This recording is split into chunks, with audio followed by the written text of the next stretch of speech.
हमारे साथ जसप्रीत अरोड़ा जुड़ रहे हैं।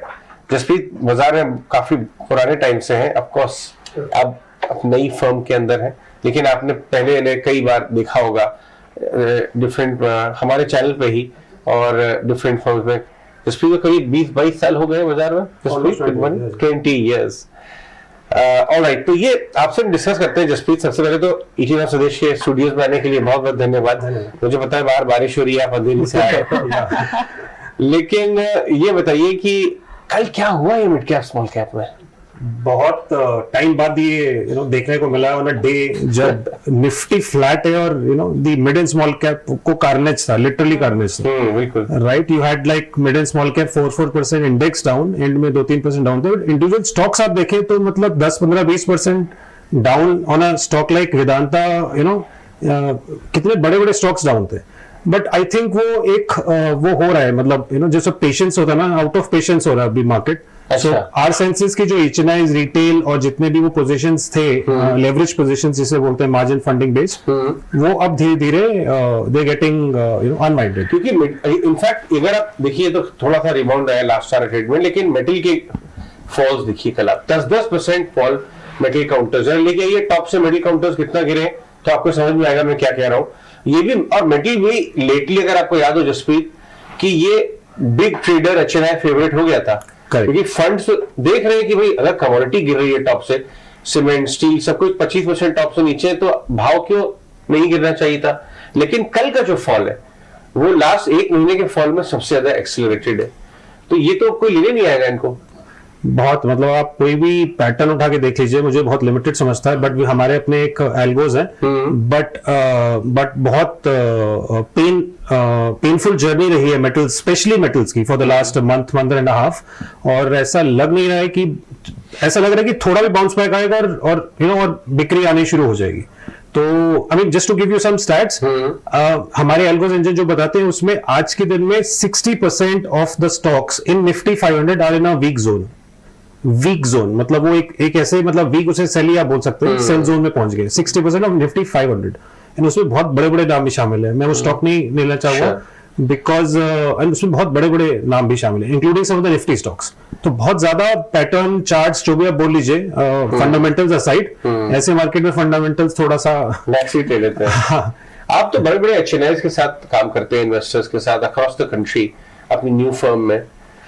एचएनआई सेंटिमेंट कैसा है इस समय? फ्रेजाइल है या भी मजबूत है कि हम डटे रहेंगे जी, या आपको लगता है कहीं ना कहीं कमजोर होना शुरू हो गया है? आई वुड से थोड़ा कमजोर हुआ है, बट बहुत ज्यादा नहीं। तो ये डिफरेंस रहा है इस मार्केट और लास्ट की मार्केट या गिरावट जब आई थी, जो बहुत ज्यादा गिरावट आई थी 2008 में। That is a difference this time, and I would give credit to people like you from the industry, जो पार्टिसिपेंट्स रहे हैं, big channels like you, and also let's say some of the advisories like us, research and ranking, जिन्होंने हम overall as over a period पिछले 7-8-10 साल की journey में वो एक एजुकेशन, कॉन्फिडेंस, थोड़ा लॉन्ग टर्म वेल्थ क्रिएशन का एक कॉन्सेप्ट मार्केट में और लोगों के जहन में डाल दिया। तो इसलिए उतनी घबराहट नहीं है। एंड आप देखिए ना, एसआईपी मनी आप देखिए, you see it every month, 10-12 हजार करोड़ अभी भी है। आई एम नॉट सेइंग इस महीने भी वही आ जाएगा, यू नेवर नो, नेवर से नेवर, बट बहुत ज्यादा वीकनेस सो फार देखने को नहीं मिली। A large part of the money is still coming through for a long term wealth. Alright, तो Jasprit, good morning. In fact takeaway यही है कि बाजार पेशेंस टेस्ट कर रहा है, लेकिन अब भी कन्विक्शन जो है पीएमएस, एचएनआईज का जो है वो बरकरार है बाजार को लेकर। लेकिन ऐसे में जहां पर हम मेटल्स के पूरी तरह से कमजोरी की बात कर रहे हैं, वहां पर एफएमसीजी प्ले जो है इस वक्त बाजार को संभालने का काम कर रहे हैं। अपने निचले स्तरों से करीब 11% के अपमूव्स एफएमसीजी स्पेस में देखने को मिले हैं। ऑफ कोर्स कमोडिटी प्राइसेस भी एक बड़ा रीजन है। इस स्पेस पर आपका नजरिया क्या है? काफी टाइम बाद एफएमसीजी एक वो एक लाइट इन द टनल बन के निकला है, एंड हम लोग कंटिन्यूसली मॉनिटर करते हैं। पिछले अप्रैल 20 से आप देखिए ना, तो हार्डली एफएमसीजी को एक आधा महीना होगा जब उसने ऐसा कुछ एक रे ऑफ होप दिखाया होगा, but last 1 month has been one such month. हम लोग बहुत ज्यादा एक्साइटेड नहीं है इस स्पेस में। उसका रीजन बहुत सिंपल है कि हमारे लिए वो अल्फा जनरेट करना वो एफएमसीजी कंपनी से पॉसिबल नहीं है। उसमें क्या होता है, volume growth 5-6-7%, right, margin expansion बहुत थोड़ा सा आता है, और नेट बॉटम लाइन ग्रोथ 10, 12, 15% से ज्यादा आनी मुश्किल हो जाती है from the biggest of the names that you can pick it up. उसमें अगर पी एक्सपेंशन अगर नहीं है, वो ज्यादातर नहीं मिलता because they already at 50, 55, 60 multiple. अब उसमें 10-15% ग्रोथ के लिए हम जैसे लोग उसमें भागीदार नहीं रहने की कोशिश करते। हमें होता है idea is to beat Nifty by at least 10%। उसमें नहीं फिर ये इंक्लूड होता है, but 1 or 2 names we will definitely have, 1 large cap and 1 mid cap we will definitely have. That's the overall perspective. Jaspreet, कुछ शेयर ऐसे थे जिनकी पिटाई हुई है बट वो कैटेगरी बहुत अच्छी है, जैसे उसका एग्जांपल है दीपक नाइट्रेट। कंपनी अच्छी है लेकिन अनफॉर्चुनेटली एक इंसिडेंट उनके साथ हुआ, शेयर उससे टूटा है काफी। उस पे आपका स्टांस क्या है? ऐसे शेयर्स पे क्या करना चाहिए जो कि अपनी वजह से नहीं बट किसी और वजह से कहीं ना कहीं नीचे आ गए? श्योर। दीपक के केस में स्पेसिफिकली इनफैक्ट काफी केमिकल स्टॉक्स में ऑफ लेट जब से चाइना का शुरू हुआ है, लॉकडाउन, लॉजिस्टिक्स इश्यूज, काफी केमिकल कंपनीज में, और Q4 में was that final nail on the head जब मार्जिन एक्सपेंशन कंटिन्यूअसली चल रहा था और वो काफी गिरावट आ गया था मार्जिन में, राइट, YOY। तो काफी स्टॉक्स प्रेशर में आ गए थे। अब ये ऊपर से और इंसिडेंट ऑफ लेट जो आ रहा है, our sense is without going too much into the details, थोड़ा सा it could have been a case की जहां पे it could have been avoided, but I think उन्होंने डैमेज कंट्रोल बहुत अच्छे से कर लिया है टू द एक्सटेंट जितना उन्होंने शेयर किया है। ओवरऑल अगर देखेंगे तो आर सेंसेस ये 7-8% कंट्रीब्यूट करता है सेल्स में, and to some extent I think company try कर रही है कि बाकी के प्लांट्स में बाकी के प्रोडक्ट से कवर अप कर ले, एंड ऑब्वियसली इंश्योरेंस है, लॉस ऑफ सेल्स का भी इंश्योरेंस है, तो होपफुली मान के चले कि आप जो कह रहे हैं कि अब धीरे धीरे इन्वेस्टर को आना चाहिए शेयर में। I would say overall chemical basket is still remains one of the most exciting, एक अच्छा एक सेक्टर है। उसके अंदर दीपक ले या अतुल ले या SRF ले या नवीन ले या there are tons of stocks. Right. I don't want to pinpoint on one particular stock. तो but overall space में overall excitement रहेगी relative to other sectors from a 2 to 3 year perspective. Jasprit, हमारे साथ बने रहिए, हम आपके पास वापस आते हैं। कल के ट्रेड्स में कुछ बहुत ही अनयूजुअल मूव्स थे, लेकिन ओरिजिनल बेनिफिशियरी जैसे मानसी बता रही थी, एक तो आपका ऑटो आंसरी हो गया।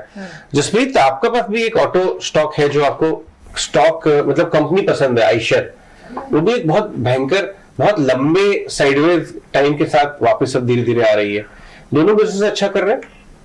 श्योर। सो आइशर हमारे पुराने पोर्टफोलियोज में होता था, अभी ऑफ लेट हमारा प्रेफरेंस थोड़ा ऑटो एंसिलरी में ज्यादा है। But you are right, Eicher में talking about the positives, it's obviously CV, you get to play CV अगर डायरेक्टली टाटा मोटर्स, अशोक लीलैंड किसी के पास नहीं है या नहीं लेना है उसको। But more importantly two wheelers is also a good space. उसमें द यूनिकनेस है कि इसमें ईवी का उतना थ्रेट नहीं है, राइट। वो it's not a regular two wheeler जहां पे it's more on the bike side, right. Export opportunity भी है in the new age. Bajaj में एक्सपोर्ट भी है और ये भी है। और ऑटो एंसिलरी में आप क्या देख रहे हैं?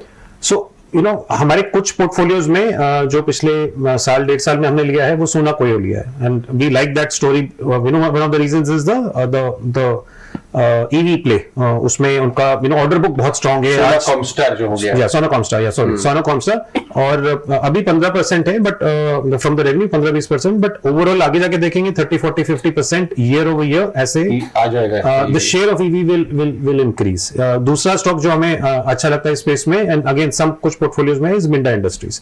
तो ये दो स्टॉक में हमें कंपेयर टू ओईएम्स हमारा ऑटो एंसिलरी पे ज्यादा कॉन्फिडेंस ज्यादा है, बिकॉज उसमें एक्सपोर्ट अपॉर्चुनिटी भी मिल जाती है, उसमें मल्टीपल ज्यादा मिल जाते हैं, राइट। ओईएम्स में क्या है, मल्टीपल्स 15-20 के ऊपर मिलना मुश्किल हो जाता है, राइट। दे डोंट, वो ग्रोथ नहीं दिखा पाते beyond the point, right. ROE ROC तो अच्छा है, ग्रोथ नहीं दिखा पाते। वैसी चीज ऑटो एंसिलरी में नहीं है, वहां पे ग्रोथ अच्छा मिल जाता है on earnings growth basis. True. In fact EV play अब तो काफी ज्यादा चर्चा में आ भी गया, और थीम और नए समय के साथ बदलना भी जरूरी, और इसी के चलते आप कह रहे हैं ईवी थीम से जुड़े स्टॉक्स भी आपके रडार पर।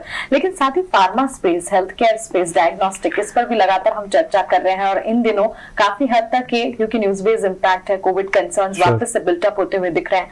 फार्मा प्ले को आप कैसे देख रहे हैं? कोई पर्टिकुलर स्टॉक्स जहां पर आपकी पसंदगी हो?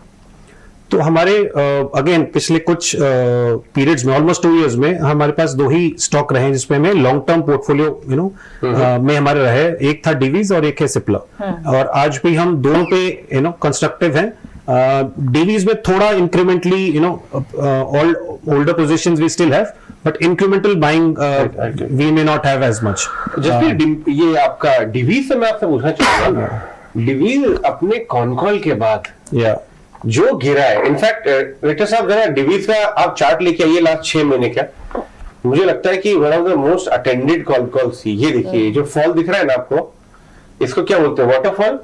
भी आप क्या बोलते हैं, चार्टिस्ट क्या बोलते थे, वाटरफॉल टाइप का कुछ फॉल इसको वाटरफॉल ही आप बोल दीजिए, इसको कुछ वाटरफॉल फिसल पट्टी, इसमें फिसल पट्टी हो गया। 4 हफ्ते पहले 14% इन 2 days गिरा। वही था वो जो कॉल देख, वहां पर उन्होंने कॉल किया, ऐसा क्या बुरा लग गया लोगों को उस कॉल में? अब थे क्या जसप्रीत, सुन रहे थे? मैं कॉल में लाइव नहीं था, बट मैंने बाद में अपडेट्स लिए थे। तो बेसिकली रिजल्ट्स बहुत अच्छे थे, right, that was the good part. उन्होंने गाइडेंस ब्रॉडली देने से मना कर दिया था कि हम वी आर नॉट, हम गाइडेंस नहीं दे पा रहे क्योंकि मार्केट बहुत फ्लूइड है, राइट। एक उनका ये पॉइंट था। दूसरा, उन्होंने कीपेक्स थोड़ा अमाउंट बढ़ा था, 2000 से 3000 करोड़ का केपेक्स था। तो आई थिंक ये दो चीजें ने, एपीआई उनका एपीआई बिजनेस तो स्लो डाउन था, बट जो उनका the other business that had done well.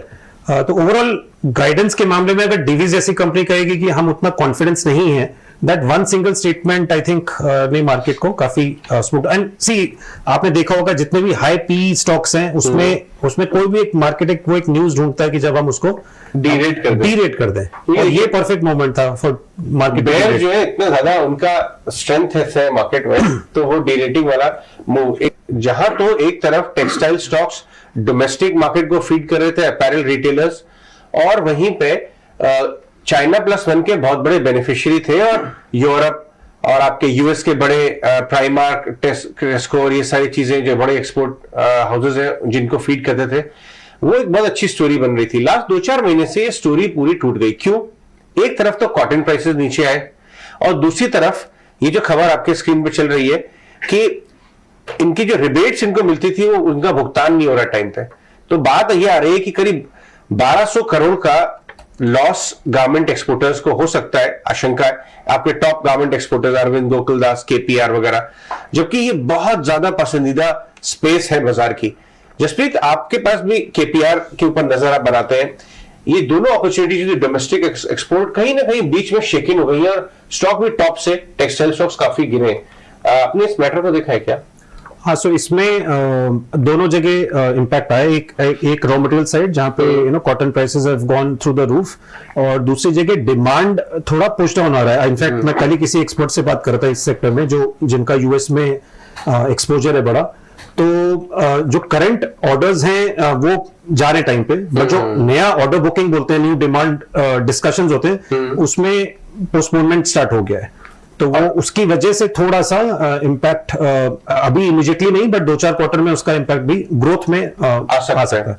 फिर आपको बता दूं मैं एक बार की जो नई खबर ये आई है वो ये है कि rebate of state and central taxes and levies, ROSCTL, ये जो स्कीम है इनका भुगतान नहीं हो रहा है, और इन्होंने सारी कंपनी को कुल मिला के, आपको खबर भी हम लिखाएंगे, 1200 करोड़ का कुल मिला के लॉस हो सकता है। इस बीच मार्केट प्री ओपन रेट्स जो है आपके टीवी स्क्रीन पर दिख रहे हैं 50 to 148 के लेवल्स पर। सेंसेक्स में हरे निशान के साथ प्री ओपन में ट्रेड्स टिक्स खुलते हुए, वहीं निफ्टी अगर देखेंगे 137 अंकों की कमजोरी। लेकिन चलिए रेट सेटल होने का इंतजार करते हैं। और जहां बैंकिंग और फाइनेंस की हम बात करें Jaspreet, Bajaj Finance, in fact Bajaj twins पर आपका नजरिया, Bajaj Finance one of the stocks जो कि आपकी पसंदीदा कैटेगरी में भी है। फाइनेंशियल्स डेफिनेटली एक ऐसा सेक्टर है जिसपे हम पॉजिटिव हैं यहाँ से, बिसाइड्स अदर थीम्स। उसके अंदर एक है द लेंडिंग साइड, और एक है जो जिसे हम एज अ थीम बोले हैं फाइनेंशियलाइजेशन ऑफ सेविंग्स, राइट, जो जिसमें कि सारे आपके ब्रोकरेजेस आ गए, इंश्योरेंस कंपनीज आ गई, एटसेट्रा एटसेट्रा। उसमें हमारा ज्यादा रुझान है, उसमें हम ज्यादा incrementally positive. With in lending you right, हाँ, बजाज फाइनेंस एक ऐसा स्टॉक है जो अब काफी अच्छे अट्रैक्टिव लेवल्स पे आ गया है, at 5500 odd. I don't think there is too much to lose there. उसके जो आप ट्रेलिंग मल्टीपल्स देखेंगे price to book at 7 times price to book, थोड़ा महंगा जरूर लग सकता है, बट अगर आप देखें कि 20-25-30% ग्रोथ ईयर आफ्टर ईयर अगर स्टॉक कर रहा है, right, on loan book growth and profitability, ROE बहुत अच्छा है, 20-21-22%, ROE very strong 4-5%, 4-4.5%, and NPA is hardly less than 2%, और द ब्रांड बजाज। अब ये सारी चीजें अगर टिक बॉक्स हो रही हैं तो there is no reason why one should get worried on such a name. In fact financials की बात करें, कल फाइनेंस मिनिस्टर ने, इनफैक्ट फाइनेंस मिनिस्ट्री ने अपनी मंथली इकोनॉमिक रिपोर्ट निकाली, और उससे ग्राफिक्स भी हम आपको दिखाएंगे। काफी स्ट्रॉन्ग कमेंट्री आई है टॉप 5 की, और उसकी उन्होंने भी ये बोला कि क्रेडिट ग्रोथ पिक हो रही है। इट इज, हमने क्रेडिट ग्रोथ कल देखी 13% आ गई है, जो 3 ईयर हाई है। करेक्ट। तो क्या पीएसयू प्राइवेट लेंडर्स को भी बेनिफिट होगा? पीएसयूज में आप कुछ देख रहे हैं क्या? Not really. PSUs में हमारा है positions, और but that is more from a 1 year, less than 1 year perspective. देखिए 19.1% जून में आई है। Yes, this is very encouraging. ये बहुत अच्छा साइन है, नहीं? Correct. ये I think 3 year या 4 year high था शायद, correct. 3 year high था ये, and I think ये अगर consistently 2-3 महीने double digit में अगर maintain रहा तो I think momentum could be back in a sector like financials, जो काफी टाइम से laggard रहा है। I think one of the sectors that can now help the overall indexes to bounce back, financials का definitely उसमें वो रहेगा contribution। आपने कल देखा मार्केट में HDFC Limited was one of the stocks which helped the market। नहीं तो Reliance भी डाउन था, but HDFC ने बचा के रखा। Correct। So but I think just to put across a point, I think this is a good market or a price correction. Market भले ही 20% hardly down है टॉप से, राइट, बट इंडिविजुअल स्टॉक्स अगर 40-50% down मिल रहे हैं, quality names, from a 1-2 year perspective long term portfolio बनाने में ये this is a very very attractive opportunity. कोई यहाँ नहीं कह रहा यही बॉटम है, but who is found that perfect bottom? वो तो बड़े बड़े फेल हो गए पता करने में, सो हम तो लेसर मॉटर्स हैं। खैर इस बीच क्योंकि रुपया भी आज ओपन हुआ है, तो इंडिगो पे एक इनफैक्ट इंपॉर्टेंट डाटा आईटा का भी आया है। वो ये कह रहे हैं कि कोविड के बाद अब 83% तक एयरलाइंस अपने नॉर्मल बिजनेस में आ चुके हैं। अभी कई जगहों पर है कुछ रिस्ट्रिक्शंस, कुछ दिक्कतें हैं, बट हाँ ये आईटा का डाटा इंकरेजिंग है। उन्होंने कहा पिछले 1.5-2 साल में इस इंडस्ट्री ने काफी दर्द झेला है, लेकिन अब उनके दिन अच्छे आ सकते हैं। तो इंडिगो आज 20 रुपए करीब ऊपर खुलता हुआ आपको दिखेगा।